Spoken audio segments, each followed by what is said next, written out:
Okay, so this is what we're looking at today, levels 3 and 4. We obviously do deliver level 2s, we do, but we tend to focus on more specialist and high level courses at STC. Don't get me wrong, we do level 2s. If a company approaches us and says, could you train all our staff on level 2, we're more than happy to do that. And our level 2 course is a lovely course, and it's also combined HACCP and food safety at level 2. But the level 3s and 4s is where we specialize, okay? And the fact that these qualifications are combined, okay, they are combined HACCP and food safety. That's unique to STC. Nobody else does that. And nobody else wants to, and I'll tell you why they don't want to. Because they want you to pay for your HACCP and then pay again for your food safety. All right, I've done it like that in the past myself. I used to teach the Highfield level 4 HACCP and the Highfield level 4 food safety. And it came to the point where I was thinking, hang on a second, there's at least 80% overlap in these two courses here. You know, I'm cheating the attendees not only of their money, but also of their time. And I think your time is even more valuable than the cost of the course. Yeah, I certainly know from my point of view, I cannot stand having my time wasted because our time is so precious to us. So anyway, this is why we have combined the courses. And you might say to yourself, well, hang on a second, how come your course duration hasn't doubled? How come it? Because there is that much overlap between HACCP and food safety qualifications. There really is. So just one last comment on that before I move on. What is HACCP?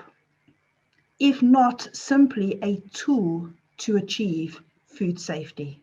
That's what it is. That is what it is. So you cannot, and you'll see this is the wording on our website, where we say you can't do HACCP without food safety, and you can't do food safety without HACCP. Okay, I don't think the two should be separated. So this is why it's combined. So you'll also notice that the duration for a level 3 course is 2 classroom days. Okay, you'll see that on the course calendars. You'll also notice that the duration for level 4 is 4 classroom days. But overall, the courses are accredited so that the level 3 is in fact a 2.5-day course, and the level 4 is in fact a 5-day course. All right, a lot of this, or 1 day for level 4 or half a day for level 3, is made up of pre-course reading. Now we send through all the reading materials to you as soon as you've booked. We send this through to you so that in your own time, when you're ready, and you can break this up into sessions for yourself whenever it suits you, you can get that pre-course reading done. All right, so we're not going to waste your time sitting face-to-face in a classroom when you can learn some of this yourself. So this is the pre-course reading. And this is what gives us the overall CPD hours for these courses. Let's just take a little bit of a look at the course content. And this is, we've kept this very, very top level. Of course, it's far more detailed in the course itself. But just from a top level point of view, on day 1, we get a good introduction. And we also spend a fair bit of time covering good hygiene practices and prerequisite programs. Okay, we give this more focus than most courses do, for good reason. When you look at recalls, when you look at the FSA notifications that you can get through on a daily basis, of where companies are being hit hard by recalls, and it's disastrous. It's absolutely disastrous. When you look at people dying from listeria contamination, those things are not usually CCP failures. Those are prerequisite failures. Those are failures in good hygiene programs. Yeah, it's our prerequisites that have usually failed. I would say maybe not 9 times out of 10, but at least 7 or 8 times out of 10. It's not a CCP that's failed. It's a prerequisite program that's failed when people get sick or when recalls happen. So we do give it a lot of focus in this course. On day 1, we also cover steps 1 to 6. Now, when I talk about these steps, I'm talking about the 12 logical steps of Codex. All right, so hopefully structure-wise, you can see that we use the framework of HACCP, yeah, the 12 logical steps and the 7 principles. We use that as a framework to talk about food safety, right? So that these would treat them as modules, literally steps 1 to 12. We'll treat it as 12 individual modules, and we talk through the whole lot. And you've got exercises also to work through those steps. On day 3, we've got a module talking about managing food safety, so the management aspects. We revisit prerequisites in more detail, and some of these prerequisites are interesting topics like cleaning. Again, they're not from a technical point of view necessarily, but more from a risk and validation point of view. And we revisit other important prerequisites like allergen controls and things like that. We've also got a couple of case studies that we include in days 3. And I think this is probably the key difference between level 3 and level 4, is that level 4 needs to delve deeper. With level 4, you need to be able to critically assess a HACCP study and a food safety management system. So these case studies help you to critically assess those. Yeah, we also take a deeper look at pathogens. Yeah, so we delve into that in more detail. This isn't a course where you have to memorize all the aspects of a particular pathogen. You don't have to memorize whether something's gram-positive or negative. There's no questions like that in the exam, because you can just open a book and find out if something's gram-positive or negative if you had to assist your lab, and or your lab would do that anyway to try and identify the pathogen. No, this is more about understanding the pathogens that you are most at risk of based on your process and your products. Okay, and also looking at the risks and the severity, and why we cannot afford to have our products contaminated with these pathogens. Day 4, again, we revisit certain prerequisite programs, okay, just so that you're specializing in some of the more challenging ones. And then a fair amount of time is spent on the subject of validation. Now, this isn't a repeat of the BRC validation course. This is in addition to the BRC validation course. This subject is absolutely key. If we don't do validation right, all of this could fail. Yeah, you might come up with a lovely cleaning procedure, but we never validated it, we never challenged it, and then we end up with a contamination incident. Yeah, you might buy a spiffy looking x-ray machine and the seller promised you the world. You promised that it could do all sorts, X, Y, and Z. You get it in real life and it just doesn't deliver. Yeah. How does this help you mitigate against the risk of physical contaminants? When in your HACCP study, you said, we're going to buy an x-ray machine, it solves all our problems, but then it doesn't. Yeah, so we do spend a bit of time on validation because it is just that important. And then, of course, at the end of day 4, we've got the level 4 exam, which we'll talk about more about a little bit later. And the level 3s, by the way, complete their exam at the end of day 2. But the level 4s, bearing in mind that level 3s and level 4s are all attending days 1 and 2 together in a group. So at the end of day 2, the level 4s are also requested to complete the level 3 exam, but from a revision point of view. So it's not a formal exam for them, it's purely for revision purposes. The level 3s will get their level 3 certificate, the level 4s go on to complete days 3 and 4. And just out of interest, for anybody who's concerned and thinking, well, hang on a second, I don't want to attend a level 4 and half of it's just level 3. You might feel like you're getting cheated, and you're not getting 4 days or 5 days worth of level 4. You might want 5 days worth of level 4, not half of it being level 3. Can I just say that any level 4 you ever going to attend from any training provider, the first half is pitched at level 3. It has to. It absolutely has to. You have to cover the basics. I'm not talking about level 2 type basics, but you have to cover it at a level 3, the first half, in order to move on to level 4 content. Okay, so everybody does this. They just don't tell you. All right, the Highfield courses I used to deliver, absolutely, days 1 and 2 was level 3 content. Okay, it's how it's done.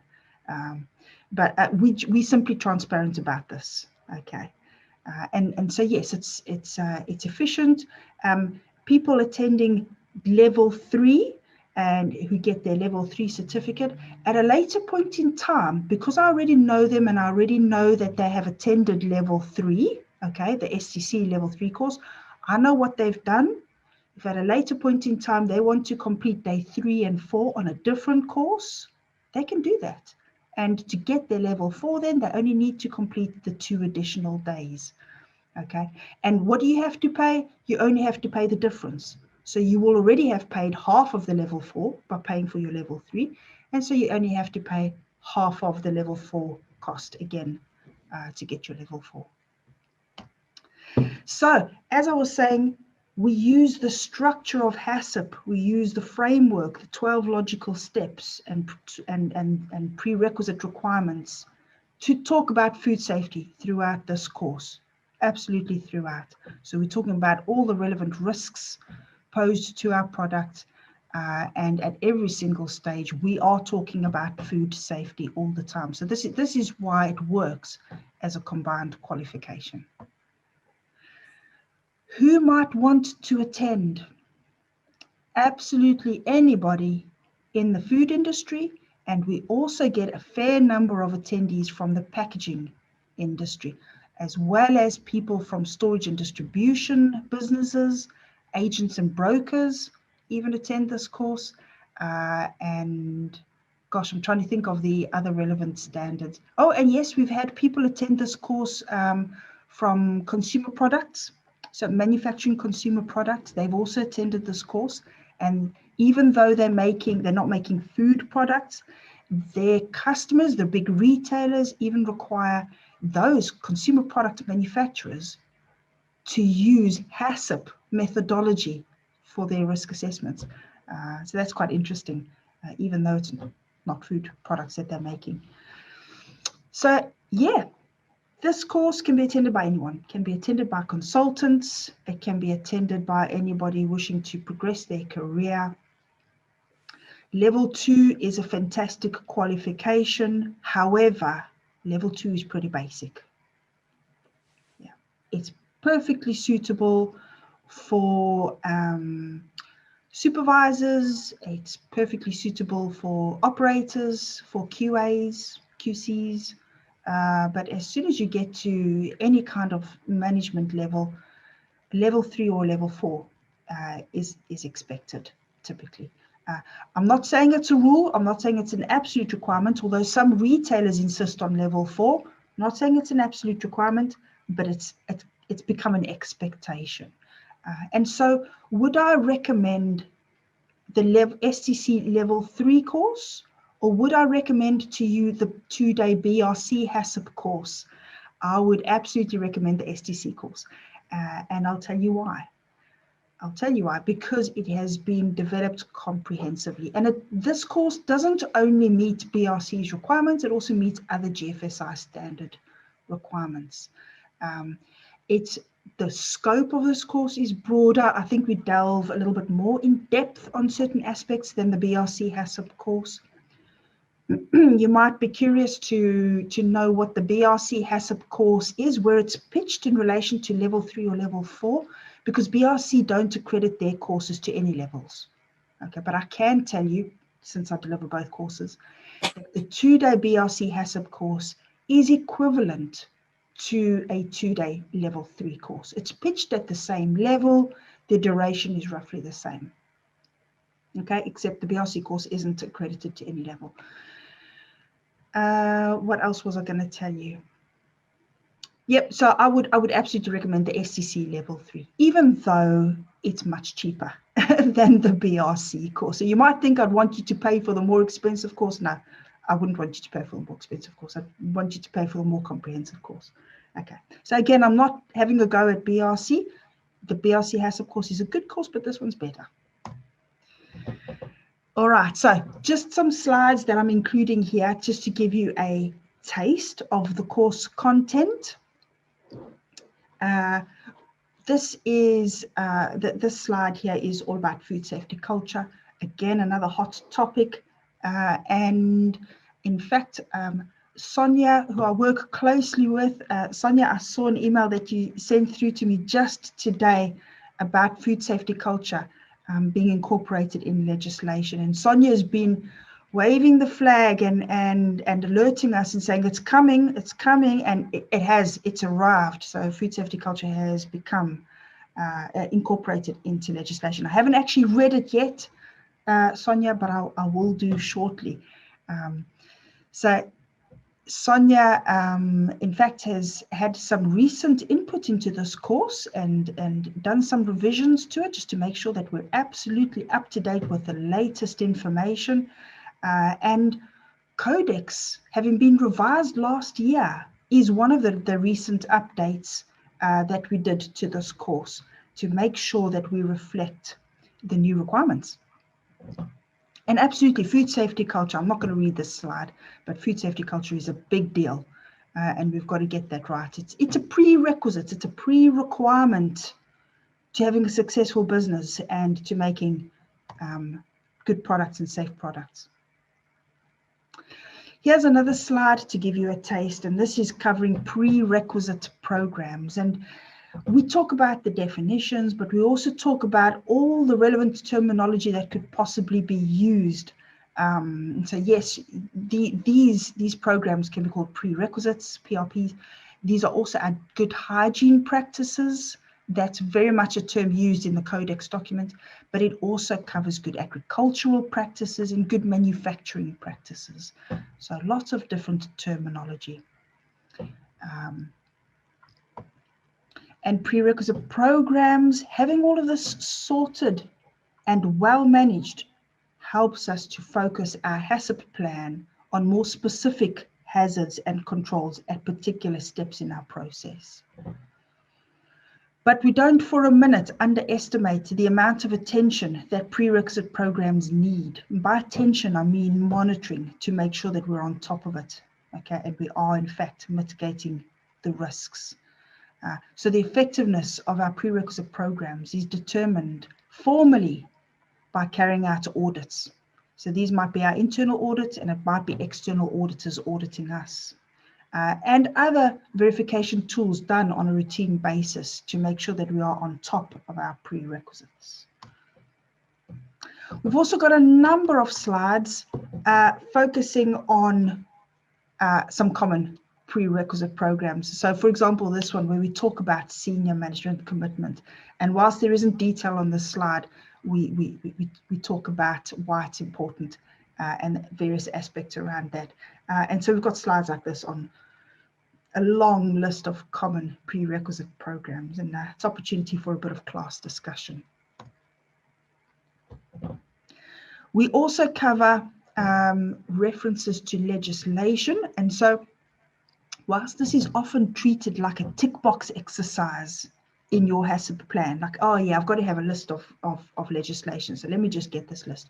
Or perhaps you inherited a HACCP study and the list is there, so you're just going to skim over that and, you know, focus on the main detail of your HACCP plan. No, we need to stop and we need to give that a lot of attention because it's a common cause for non-conformities. Okay, when I'm auditing a site and a HACCP study, any bit of legislation that jumps out at me, it's being potentially old, I'm going to check it. I'm going to check it. And if your reference is out of date, that's a non-conformity. Because what does it mean? It means you're not up to date. You haven't read the latest legislation applicable to your product. So how can you demonstrate to me that your product is meeting the legal requirements if your reference isn't up to date? So it is important. It really is important. And we've got a couple of links in here to where you can make a start on finding the legislation that is relevant to your business, to your food products. Okay, so this is just a start. We also talk about the fact that we have left the EU. And so instead of the Europa website being your first go-to point to look for legislation, it's now the legislation.gov website, where they've pulled through all the previous legislation relevant to food businesses, and it's still there. It's still relevant to us, but the government's going through all of them and amending them as they see fit. So that's now our new go-to website. So that's on a different slide in the course, and we talk about that too. We also look at where HACCP can fail, and this is just one slide showing us that flowcharts. Flowcharts is the #1 cause for BRC non-conformities, and I wouldn't expect that to be vastly different in other GFSI standards. So yep, flowcharts, the easiest non-conformity to find, and also the easiest one to avoid, really. So we talk in detail about what needs to be on your flowchart, and we prompt you on making sure that you haven't left anything out. Okay, and then there's the second most common one, and certainly for me when I audit, this is the #1 non-conformity I raise in section 2 is against 271, not having thought of or fully assessed all applicable hazards. Okay, and just out of interest, the most common reason for raising a non-conformity against 2.7.1 is an inefficient or insufficiently risk-assessed HACCP study relating to radiological contamination. Okay, so I very rarely see that done properly. Here's another extract from another set of slides that we cover when we're looking at hazards. And so you'll notice that we flick through the subject, and we've got a range of slides dealing with microbes. Okay, so that falls under this tab. And so there are a number of slides behind this tab. And this is just one example of the slides in the subject of microbial hazards, where we talk about the fact that you can't see pathogens. I mean, it doesn't visually spoil the food product. That's the problem. You know, the food can look beautiful, but it's contaminated with a very harmful pathogen potentially. Whereas, you know, spoiled food is pretty obvious, isn't it? And so we work through all the slides on microbes, but we do cover all 6 categories of hazards in depth before we even begin to look at control measures. Okay, and so it's microphysical, chemical, allergen, and the 2 new subjects of malicious and fraud, and how we comprehensively address those 2. Bearing in mind that the scope of malicious and fraud here is not external threats or in our supply chain, it's within our 4 walls. Yeah, bearing in mind the scope of HACCP is intake through to dispatch usually. So the focus is within the business.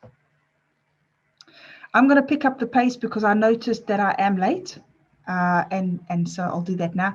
Here's another slide that I couldn't resist putting in, a little bit about target limits. So yes, of course, relating to CCPs, we talk about critical limits, and there are other slides on critical limits relating to CCPs.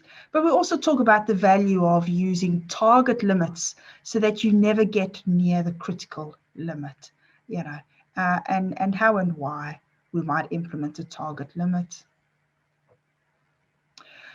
We also talk about how HACCP works and where HACCP sits in relation to VASIP and TACCP. So it's just to kind of put it in its place and how it relates to those other 2 aspects. Okay, so this isn't a VASIP or a TACCP course, but it's quite nice to see where it sits in relation to those 2 subjects. We've got an exercise that we do with the whole class, and we'd use the breakout rooms that Steph has mentioned before. We use these breakout rooms for this exercise, and it's a brilliant exercise, again, to draw attention and focus to prerequisite programs. And the way we draw this attention to it is through imagining that you are going to audit these prerequisite programs. And we know that we need to audit them all anyway. All prerequisites have to be part of our internal audit schedule. So we know we've got to do it anyway, but the challenge in this exercise is not just to audit them superficially, but to audit them in a challenging manner. yeah, to go back and look at how a certain prerequisite might have been validated, yeah, to look at what if scenarios, what could cause a prerequisite to fail. So it's really about challenging it quite in depth. And then here we've got a little bit about how bacteria grows and multiplies, and some detail on biofilms as well. Again, just to draw the attendees' attention to some of the more challenging points, or challenging hazards in a food business. Again, this is related to prerequisites. Okay, so the exam, we're getting there. We're nearing the end of this presentation. The exam is again online, completed on any device, completed at the end of the day. Pass mark is 60% in this case. Again, 3 attempts are allowed if needed. Although in these particular courses, this has never been required. And it's open book. Now, level 3, 30 questions and you get an hour, and it's all multiple choice. Whereas level 4 is quite different. Okay, there aren't, the questions are broken down into 3 key parts. There's some multiple choice. The rest of it is short answer style questions. And the very last part is a little bit about you critically assessing some scenarios. And you've got 3 hours for that. So it's a much bigger exam, but if you take your time and work through the 3 parts systematically, you'll find that it's quite achievable